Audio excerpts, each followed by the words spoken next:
(2023년 4월 28일) 이정훈입니다. 윤석열 대통령이 미국 가서 여러 가지를 보여주고 있습니다. 이거를 보면서 두 가지 문제를 해소하고자 합니다.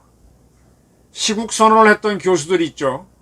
윤석열 정부가 한 외교가 굴욕 외교다 했던, 시국 선언을 했던 교수들, 얼빠진 사람들이죠. 네 일이나 똑바로 해, 이렇게 지적하고 싶습니다. 그리고 또 얼빠진 집단이 또 하나 있죠. 국힘당입니다. 국힘당, 태영호 의원을 징계하겠다 그랬죠.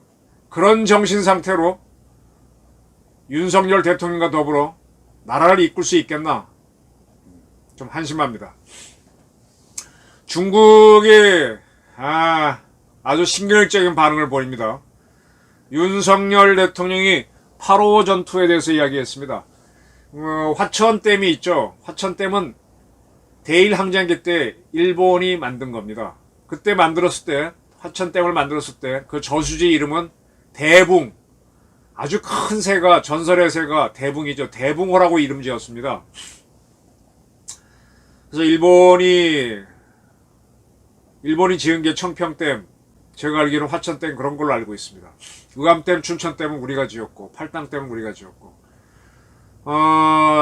일본이 물러가고 난 다음에 그냥 대붕호로 부르다가 51년도인가 그때 이제 거기서 우리 국군이 중공군을 아주 그냥 작살을 내버리죠.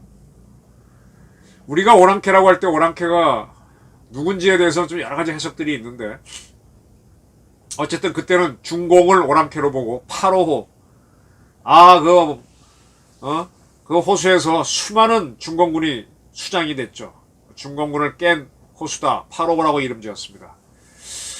저는 대붕호라는 사실을 오래전부터 알고 있었어요. 거기 화천댐에 여러 차례 갔었는데 거기 가보면 대붕호라고 쓰인 옛날 표석이 있습니다. 이 문재인 정권이 이 8.5란 말이 싫다고 대붕호를 도로 살리자 그런 적이 있어요.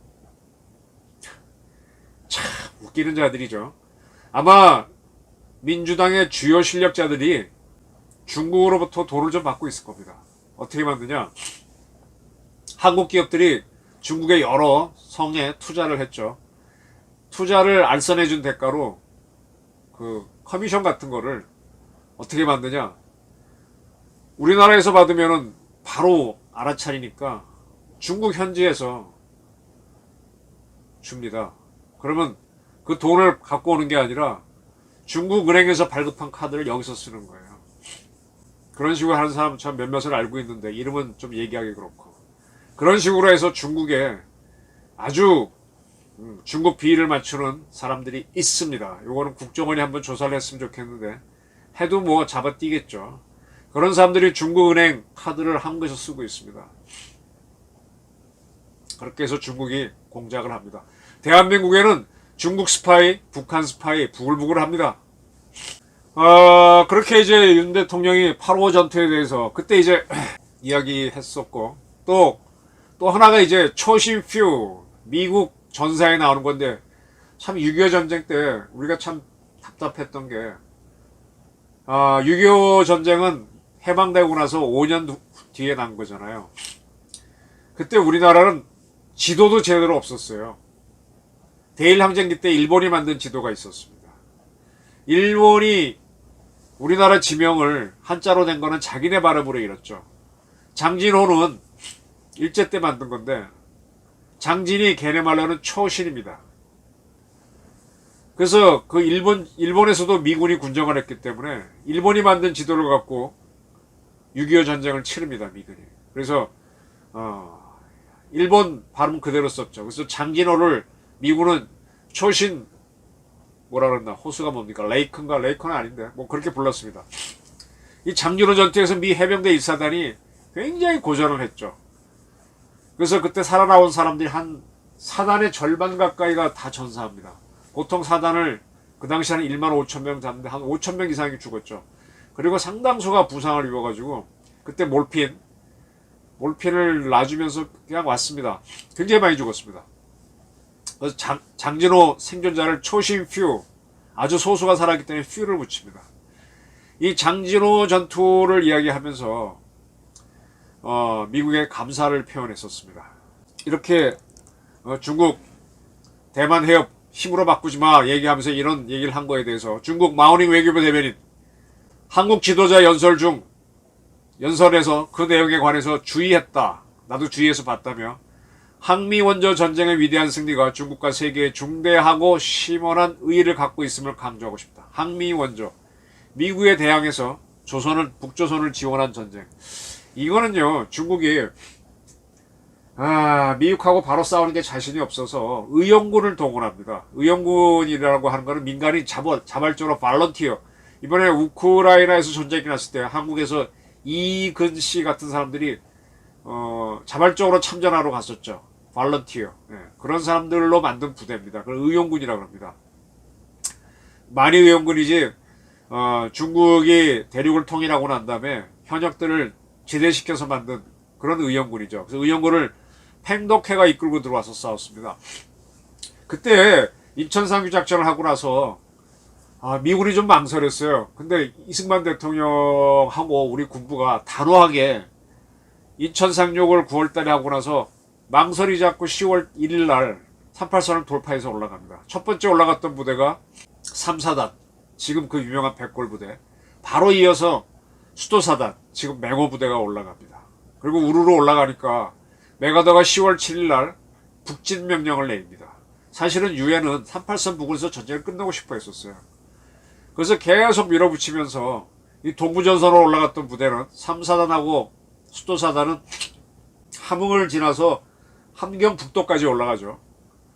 그리고 중앙으로 올라갔던 6사단은 압록강까지 가죠. 초산까지 갑니다. 초산에 압록강에서 수통에 물을 채워서 이승만 대통령한테 보내고, 서쪽으로 갔던 부대는 평양을 국군 1사단하고 미 9사단, 이런 24사단 이런 부대들이 거기를 점령하고 청천강까지 올라가죠. 그때 이제 한국전쟁을 아예 다 통일하자 그래서 고모가 된 메가더가 크리스마스 총공세를 세칭. 크리스마스가 오기 전에 전쟁을 끝내려서 계속 북진을 합니다. 근데 중국이 이제 그때 팽덕회를 통해서 참전을 하죠. 저는 그 현장에 가봤는데 압록강에 말뚝을 박아놓고 그 말뚝을 이용해서 대규모 부대가 넘어오면서 그 대포의 전술을 펼치죠. 걔네들은 기동이 약하니까 산으로 걸어서, 미군은 길로 가는 거고. 그래서 미군을 뒤를 차단해 놓고 앞에서 맞고 포위 전술을 펴가지고 미군들이 많이 깨지죠. 미 2사단 같은 경우는 아주 그 인디언 태형이라고, 옛날 인디언들이 포로를 잡으면은 포로를 지나가게 하면서 막 때립니다. 죽죠. 살아나온 사람은 살려주는 걸로 알고 있습니다. 근데 미군이 완전 포위돼서 2사단이 나오면서 인디언 태형처럼 얻어맞고 돌아온 2사단이 애를 먹었고, 해병대 1사단도 장진호까지 올라갔다 빠져나올 때 하가울리 전투, 6.25 전사는 제가 책을 쓴 게 아니라 신도가의 3번 전자장에서 어느 정도로 알고 있는데 나중에 말씀드리고, 그때 너무 힘든 전투라서 후퇴긴 후퇴인데 이걸 스미스 사단장이 새로운 방향으로의 전투라고 하면서 그 퇴로를 뚫고 나왔죠. 너무너무 힘들었습니다. 완전 포위돼가지고. 그때 굉장히 추웠고, 그때 이제 영국군 코만도, 영국군 해병대가 올라가서 구해줬죠. 그리고 이제 나중에 흥남철수를 같이 하게 되는 겁니다. 이거를 중국은 자기네가 이겼다는 걸로 굉장히 자랑을 합니다. 그래서 그걸 얘기하면서 까불지 마라 이랬습니다.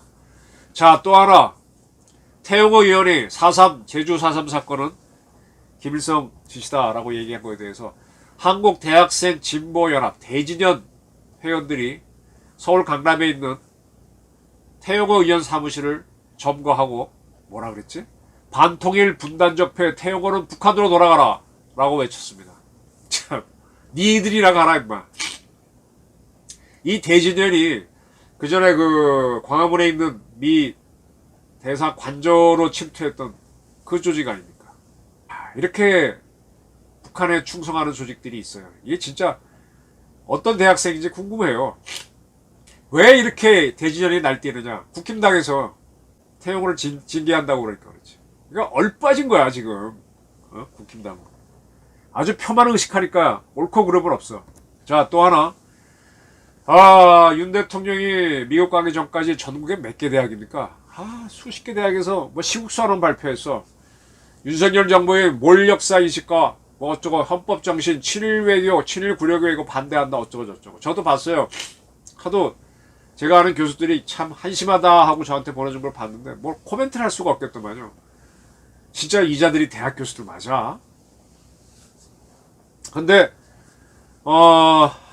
오마이뉴스는 뭐 정리까지 그게 아주 잘한 거라고 하면서 정리를 해놨던데 몇 개 대학에서 뭐 시국선언을 했다고 뭐 정리를 해놓은 걸 봤습니다. 기사를. 네, 뭐 3천 몇백 명이 했다고 해놨는데 자 이제 윤 대통령이 미국까지 가서 쭉 한 걸 보면 또 이자들이 또 나서서 시국선언 또 할까요? 이건 뭐 대학교에도 이런 엉터리하고 좌파들이 장악하고 있습니다. 이거 어떻게 하죠?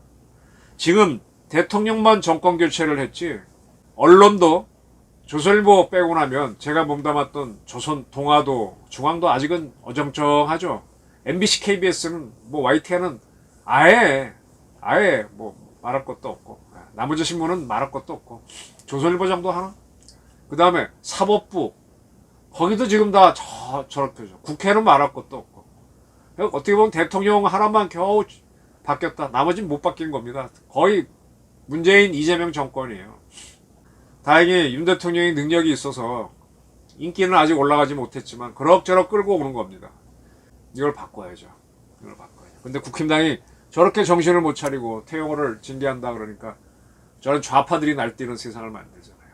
그리고 각 대학에 올바른 교수들이 참 많은데 참 웃기는 자들이야 시국선언하는 교수들 이렇게 하면서도 움직이질 않습니다.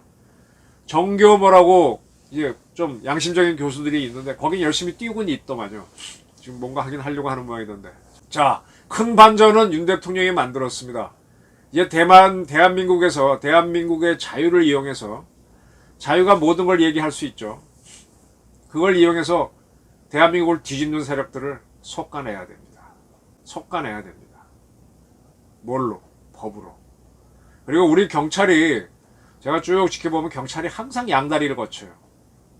이제 윤 대통령 지지율이 한 70% 올라가게 되면 자기들도 움직이겠지. 근데 내년 총선에서 어떻게 될지 모르니까 어정쩡하게 있습니다. 지금 정부 각 부처, 환경부, 산업자원부 아직 윤 정부가 들어서서 문재인 정권 때 만든 법을 바꾸지 못했잖아요.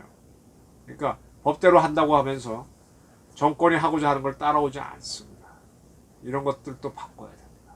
윤 대통령이 이번 방미에서 꽤 성과를 올렸는데 그 여세를 몰아서 먼저 국힘당을 바로잡고 김기현 대표가 의외로 좀 그릇이 작아요. 이렇게 보면 하는 거 보면 좀 바로잡고 그 다음에 좌파들 누가 봐도 명백한 이상한 자들은 일단 잡아들이면서 투쟁해 나가야 됩니다. 대한민국은 쉽게가 아니지. 절대로 무너뜨릴 수 없고 그리고 중국 같은 깡패 국가에 대해서는 상당히 호전적으로 나갈 배심이 있어야 됩니다. 좌파는 잡아야 됩니다. 경청해 주셔서 감사합니다.